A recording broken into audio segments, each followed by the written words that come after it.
here's the thing about all this stuff. I agree they should not have drafted Rudolph in the third round. They should have maybe went with defense.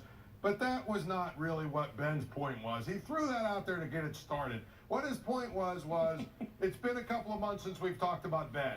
So he had to find a way to get his name out there and be the center of everything. I mean, we're in the middle of Caps Pens on Friday, and we spent 12 hours on the fan talking about Ben Roethlisberger. It's beautiful, Paul. It's why we do what we do. That's what he wanted. This was Ben needing a hug from all of his fans out there and all of his fanboys. That's what this was. Give me a break with Ben, You're please. making it sound like he was riding around Pittsburgh on a fire truck with a bullhorn or something. I mean, a reporter called him up. It was a perfectly legitimate question.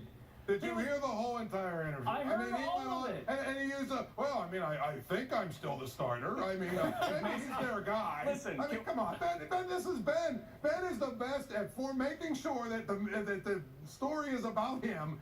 Whenever he wants it to be, he picks up the phone, he calls into his radio show. Listen. And as Chris always says, he uses his passive-aggressive messages he throws out Brady's there. a better quarterback. We all talk about him. Brady's a better quarterback than he is, but Brady's got nothing on him in terms of true passive-aggressive skills. Like, I guess if Mason has a question about a play, I'll tell him to look at the playbook. Yeah. This guy is... It's wonderful that he does what he does, and I'm very, very happy and thankful for it from a media perspective. Yeah, and real quickly, in that same interview, he basically threw all this stuff, all this shade at Todd Haley by telling us how great Randy Fichtner is and how prepared he is and how he'll never ask me to do things that don't make sense. I mean, come on. That's Coach Randy. And Josh Dobbs. Hey, what a really nice kid. He works really hard, but I guess he's not that good. Ben's a great quarterback, but he's ridiculous. This is tremendous. I'm just letting it go.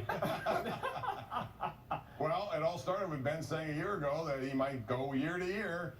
Yeah, he has nobody to blame but himself. He has nobody to blame but himself. He said that to get Todd Haley fired. Then the organization actually called his bluff to some degree, and now he's unhappy that technically they listened to him and acted in a way that you could at least understand them acting because of what he previously said. And there's there's another classic example of Ben making the story about him and having people talking about him for 3 or 4 weeks. And here's the thing, it's hilarious to me. You know, it was all about, well, I want to be able to be healthy for my kids and CTE problems and concussion and all this other stuff. I got to be worried about that. Then they fire Todd Haley. All of a sudden, now he's going to play 5 more years. I guess concussions are no longer a concern. Is that what we say? What question you want to ask?